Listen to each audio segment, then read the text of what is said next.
Palavra de Deus para nós hoje, Isaías capítulo 6.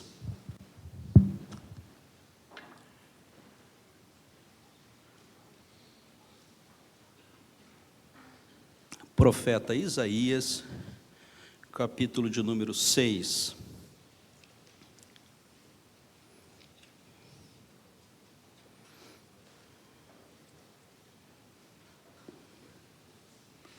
Antigo Testamento, profeta, profetizando para o povo de Deus aqui nesse tempo. No ano da morte do rei Uzias, eu vi o Senhor assentado sobre um alto e sublime trono, e as abas das suas vestes enchiam o templo. Serafins estavam por cima dele, cada um tinha 6 asas. Com 2 cobria o rosto, com 2 cobria os pés, e com 2 voava. E clamavam uns aos outros, dizendo: Santo, Santo, Santo é o Senhor dos exércitos. Toda a terra está cheia da sua glória. As bases do limiar se moveram, e a voz do que clamava, e a casa se encheu de fumaça. Então disse eu: ai de mim, estou perdido, porque sou um homem de lábios impuros, habito no meio de um povo de impuros lábios, e os meus olhos viram o Rei, o Senhor dos exércitos. Então um dos serafins voou para mim, trazendo na mão uma brasa viva, que tirara do altar com uma tenaz. Com a brasa tocou a minha boca e disse: eis que ela tocou os teus lábios, e a tua iniquidade foi tirada, e perdoado o teu pecado. Depois disso ouvi a voz do Senhor que dizia: a quem enviarei? E quem há de ir por nós? Disse: eis-me aqui, envia-me a mim. Então disse ele: vai e dize a este povo: ouvi e não entendais, vede, vede e não percebais. Torna insensível o coração deste povo, endurece-lhe os ouvidos e fecha-lhe os olhos, para que não venha a ver com os olhos e ouvir com os ouvidos e entender com o coração e se converta e seja salvo. Então disse eu: até quando, Senhor? Ele respondeu: até que sejam desoladas as cidades e fiquem sem habitantes, as casas fiquem sem moradores e a terra seja de todo assolada. E o Senhor afaste dela os homens, e no meio da terra seja grande o desamparo. Mas se ainda ficar a 10ª parte dela, tornará a ser destruída, como o terebinto e como o carvalho, dos quais, depois de derribados, ainda fica o toco. Ainda assim, a santa semente é o seu toco. Deus, obrigado pela Tua palavra, poderosa para nos fazer santos e nos dar herança em Cristo. Obrigado porque podemos abri-la nesta manhã. E o Teu Santo Espírito nos dá a capacidade de entendimento, ilumina os nossos corações e as nossas mentes, para que possamos ouvir e compreender e perceber a Tua vontade. E assim, Senhor Deus, como igreja Tua, cumprimos a nossa missão, aquilo que o Senhor tem para nós nesse tempo presente, Pai. Obrigado porque o Senhor deixou grandes exemplos na história do Teu povo, Antigo Testamento, Novo Testamento, os pais da igreja, e hoje nós podemos aqui, Senhor Deus, guardar em nosso coração a Tua verdade. Assim, edifica a Tua igreja, em nome do Senhor Jesus. Amém. Ai de mim, a visão que transforma, consciência de que nós somos pecadores, a consciência de que povo de Deus, apesar de ser povo de Deus, é um povo que faz aquilo que não deveria fazer. Apesar de chamados, de estarmos vivendo no ambiente da graça, nós falhamos. E não podemos nunca perder a dimensão de que a igreja é um local de pecadores, tanto no Antigo Testamento, povo de Deus, como no Novo Testamento, povo de Deus. Cada um de nós tem a plena consciência da sua pecaminosidade, porque o bem que eu quero fazer, esse não faço, mas o mal que eu não quero fazer, este faço. E assim não temos base em nós mesmos para falar de salvação. Não temos base em nós mesmos para falar de edificação. Não temos base em nós mesmos para falar de espiritualidade. Nós somos totalmente dependentes de Deus. E por isso estamos aqui, porque nós temos essa plena consciência que não há nenhum mérito em nós para que chegarmos. Queridos, o profeta Isaías é um homem de Deus que fala o que Deus manda para um povo que precisa ouvir. O profeta Isaías escreve chamado proto-evangelho. Então é a presença do evangelho, Jesus Cristo é o Salvador, no Antigo Testamento. E ele resume mais ou menos a Bíblia como um todo. Ele tem uma leitura profética que bastasse esse texto, nós conheceríamos o Evangelho Salvador de Cristo Jesus. Ele fala da salvação unicamente em Cristo, no Messias. Ele fala que ele viria e depois ele voltaria para buscar o seu povo. E a centralidade da profecia de Isaías é cristocêntrica.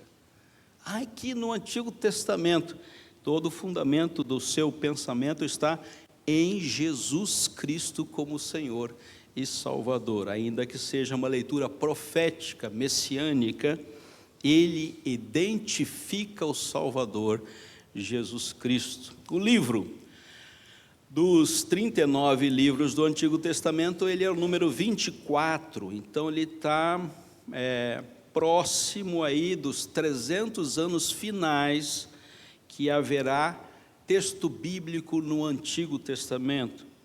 Essa é a data de 740 a.C., entre 1800 anos que foram escritas as cartas do Antigo Testamento, cartas proféticas.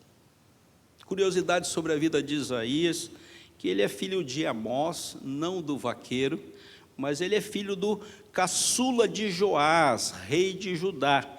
Então Isaías é um ricaço do Antigo Testamento, é um cara cheio de grana, né? Mais ou menos 40 anos ele profetizou, e a tradição diz que ele morreu cerrado ao meio.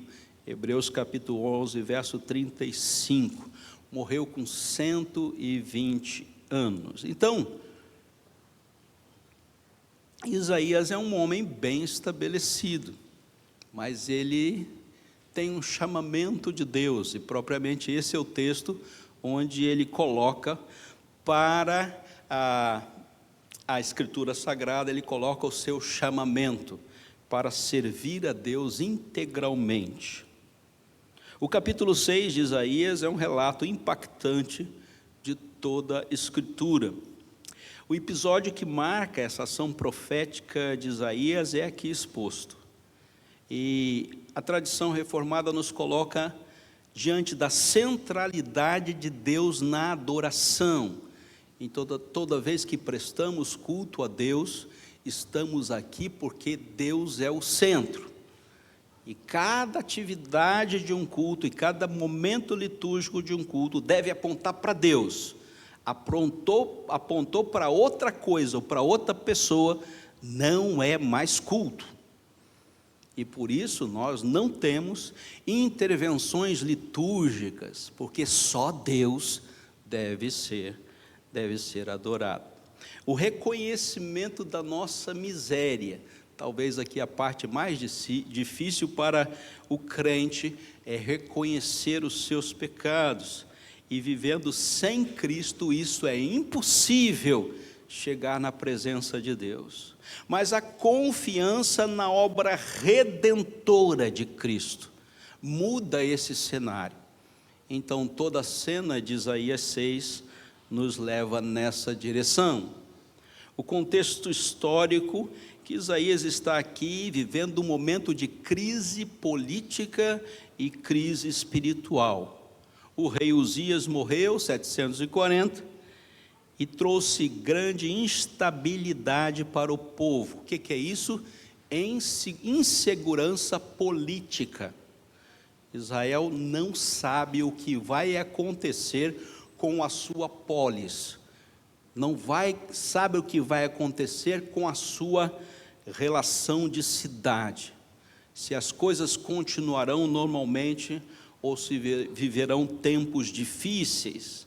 E apesar do crescimento econômico e político do reino, nesse reinado de Uzias havia caído em um grande pecado. Sabe qual foi? O orgulho. E por causa disso, recebeu a lepra. Lembrem-se sempre desse casamento. Orgulho e lepra. Não se esqueçam desse casamento, porque o contraponto disso é exatamente Jesus, porque eu sou manso e sou humilde de coração. O grande rei fez grandes coisas, orgulhou-se no seu coração e morreu de lepra. Perdeu tudo aquilo que Deus lhe havia dado, simplesmente porque achou que ele era o centro de todas as coisas. Nesse cenário de incerteza e de corrupção espiritual, Deus se revela a Isaías. Ele entra no templo e majestosamente contempla a sua santidade, ainda que o trono terreno esteja vazio. O trono celestial sempre estará ocupado. Nós não dependemos do trono terreno. O povo de Deus não depende das políticas terrenas. O povo de Deus depende do grande altar que está diante do trono todo-poderoso do nosso Senhor. Vamos ao texto. No verso 1 você tem a visão da soberania absoluta de Deus. Ele está sentado sobre um alto e sublime trono. Do 2 e o 3, você vê o afronte a esta perfeição absoluta de Deus, onde os anjos proclamam e dizem: Santo, Santo, Santo. A perfeição absoluta de Deus está no templo, Deus em sua plenitude. No verso 5, Isaías reconhece a sua indignidade, momento complicado. Ai de mim, porque estou perdido. E essa é uma concepção para todo o povo. Estamos perdidos, não há quem nos governe, estamos sem liderança. Versos 6 e 7, o anjo purifica os lábios de Isaías, e é a figura do sacrifício expiatório de Jesus Cristo, apontando para o Novo Testamento, e encontramos aqui Cristo Jesus como aquele que dá toda a condição para que sejamos purificados. Hebreus 9, verso 14. E finalmente aí no verso 8, Deus chama e envia Isaías, que responde: eis-me aqui. A continuidade do texto, há um diálogo entre Deus e Isaías. Há uma condenação de Deus à nação santa. E só vai sobrar uma santa semente, um toco, um pedaço de árvore. Mas esse toco também será arrancado. E só há uma possibilidade para que isso aconteça e o povo de Deus se estabeleça. E essa possibilidade está na intervenção do Evangelho Salvador de Cristo Jesus. Acaba a nação, povo de Deus, e nasce a nação espiritual. Agora nós temos plena liberdade. O véu do santuário se rasgou de alto a baixo. Deus está conosco e não precisamos mais de vínculos políticos e societários. Nós só precisamos de Jesus. Ele é suficiente para a nossa salvação. Aqui está a doutrina da soberania de Deus. Aqui está a doutrina da miséria do homem, aqui está a doutrina da graça redentora, e aqui está a doutrina da vocação eficaz. Queridos, tudo está nas mãos de Deus. Não há nada, e absolutamente nada, que fuja do seu controle. Já entrou nesse templo sem ninguém? Difícil, porque o Alexandre sempre está aqui, né? Mas veja, vem aqui um dia que não tenha ninguém. E entre aqui e fique sentado aqui nesse primeiro banco. Faça isso uma vez, a gente deixa a chave aí, você entra aí e fique aqui um tempo. E faça uma oração. Veja a grandeza soberana de Deus. Passe alguns momentos, mas não é pelo local, é simplesmente pela figura bíblica. Mas tem essa experiência, eu acho que vai ser fortalecedora para você.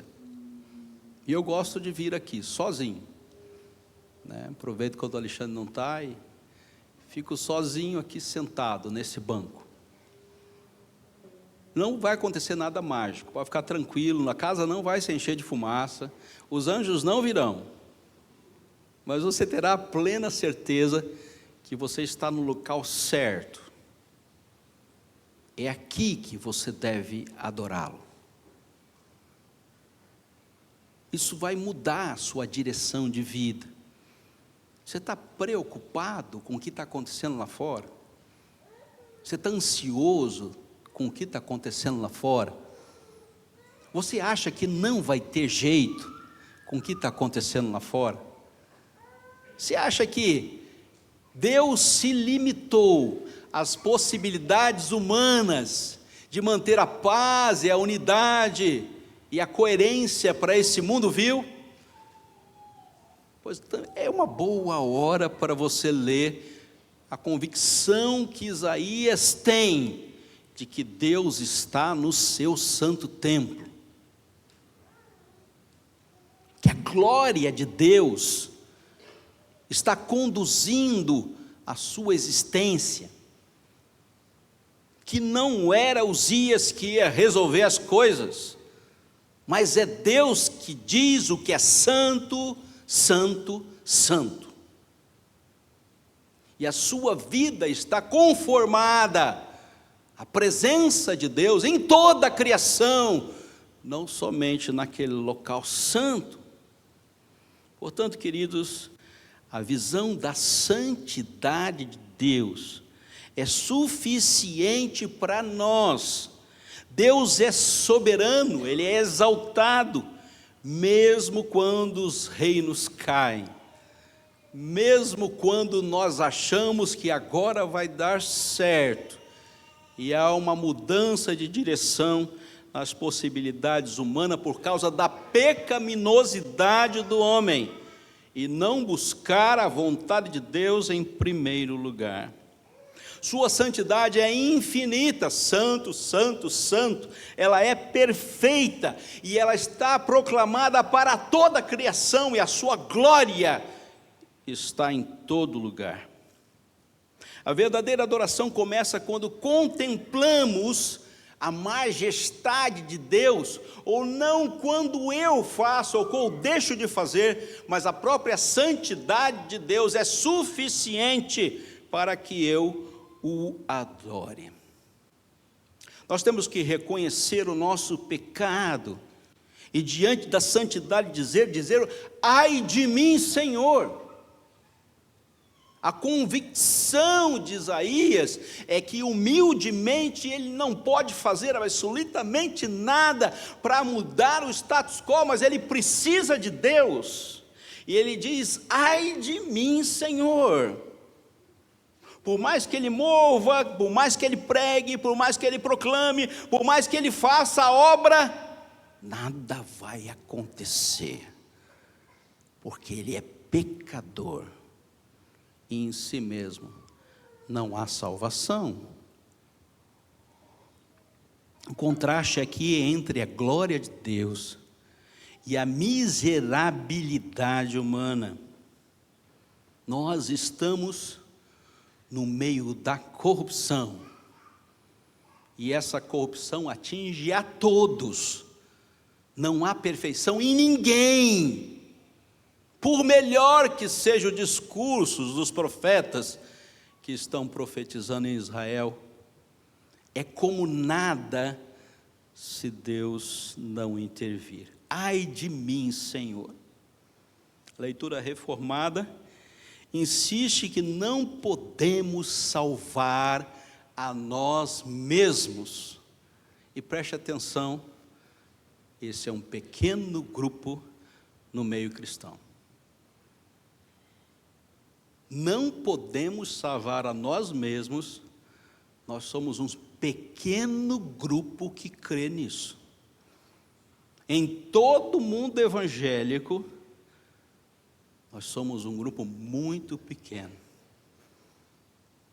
Talvez você seja o toco. São poucos que creem nisso. São poucos que dão toda a glória, a graça soberana de Deus. Então, meu querido, cuidado, se você acha que 1% da glória é sua, você está no caminho errado. Essa não é a direção. E daí você não colherá um ai de mim, Senhor, mas você colherá um eu posso, eu faço, eu vou conseguir. E toda vez que eu vi alguém fazer isso, olha, o destino final foi terrível. Preste bem atenção, porque nós temos que reconhecer que nós só entramos com o pecado, com o coração corrompido, com a necessidade de intervenção. E essa intervenção é de Deus e de ninguém mais. E a graça que purifica, ela também envia, verso 6 ao verso 8. O anjo toca os lábios do profeta com a brasa do altar, como sinal de expiação e de purificação. Mesmo como pecador, há uma intervenção de Deus na vida do crente, querido. Houve uma intervenção na sua vida. Você continua preocupado, ansioso, olhando para fora e vendo a miséria. Isso não vai mudar. E eu vou dizer para você, isso vai piorar. A miséria só vai aumentar. A miséria do coração humano é algo intrínseco a ele. Ah, mas quando a graça de Deus nos purifica, Cristo é o nosso verdadeiro altar, o Cordeiro de Deus que é tirar o pecado do mundo, João 1:29. E nós temos a possibilidade agora de continuar vivendo debaixo de uma graça que é suficiente para me trazer a salvação e depositar no meu coração a fé, para que eu caminhe nesse mundo até chegarmos ao momento eterno. O perdão leva o envio, e por isso estamos aqui, a igreja. Quem foi alcançado pela graça não pode ficar inerte. Agora você tem algo a dizer. Você estava morto, mas agora você está vivo. Você falava, ai de mim, mas agora você diz, envia-me a mim. Eu quero ir. Eu quero cumprir o que tenho para realizar. Concluo, irmãos, Isaías 6, de 1 a 8, nos conduz a uma visão ampla da glória de Deus, da nossa pecaminosidade, da intervenção graciosa dele. Nós contemplamos a santidade de Deus, e por isso o entrar no templo aponta para a glória. E tudo que você fizer, comer ou beber, seja feito para a glória de Deus. A única possibilidade que nós temos de fazer algo nesse mundo, como o profeta Isaías o fez, era glorificar a Deus e dar toda a glória a Ele. Não bastava contemplar a glória de Deus, mas sair para levar a glória de Deus a todos os lugares aonde nós formos. Nós reconhecemos a nossa miséria e clamamos por misericórdia. Você acha que as coisas vão se resolver sem misericórdia? Pois bem, meu querido, Deus nos abraça, nos traz para junto dEle e nos acalma, nos tranquiliza, traz a paz que nós necessitamos para viver. Por fim, meus queridos, recebemos a graça e somos enviados para servir. Sim, Deus quer nos usar. O ai de mim é trocado pelo eis-me aqui. E sabe o que aconteceu? A resposta final de Isaías não foi o desespero. Não tinha governo, não tinha ordem política, havia uma crise espiritual, as igrejas estavam vazias, ninguém glorificava a Deus. Mas ele troca o desespero pela entrega. Ele diz, Senhor, eis-me aqui, envia-me, pode trazer. Agora eu sei que a tua glória encheu o templo. Agora eu sei o quanto eu sou pecador e que eu dependo de ti. Que Deus abençoe a sua palavra. Guarde esse texto, ele faz toda a diferença para você viver o tempo presente. Deus abençoe a sua palavra.